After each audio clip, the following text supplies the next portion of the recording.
Losing his job during the pandemic only made Rohit James more ambitious in starting his own business, James Debt Collection Services.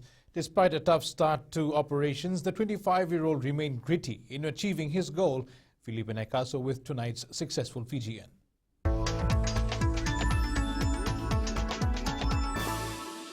guys can go to any of our branches. It's something that he had always fantasized about while in university, but to actually run his own business now with his wife is still a bit surreal. Very much impressed, or feeling proud of my business that I didn't knew that from the day I started my business, and now I didn't expected that I'll be dealing with so many big clients in Fiji and abroad as well, and I'm proud.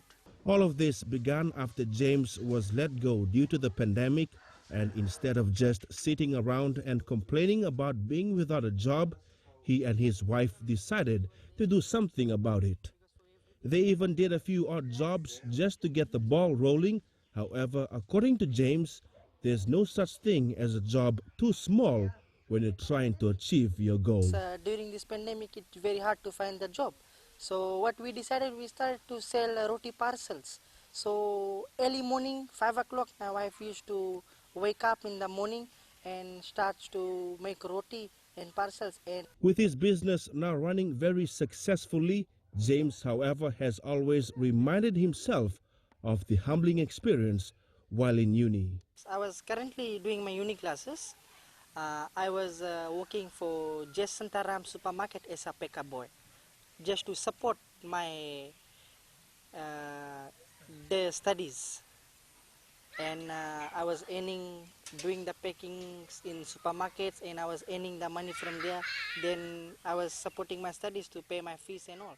At times, James admits that he always has flashbacks of when he was given the marching orders from his former employer, but he is glad of all the support he received during this time as he worked on starting his business. One of the encouragement was from one of my close friends, Mr. Chandar Narayan, who is the director of Cross Ocean Freight Logistics. He really inspired me a lot, and he told me that why should you start with your own business, which you have more capabilities, and with your experience, you can do it. So nevertheless, I just took that opportunity and I started my debt collection agency. James now resides in Tongo, Lavusa in Nandi, happily married with 3 children. His aim is to further expand his business right across the country as soon as the borders are lifted. Felipe Nakaso, FBC News.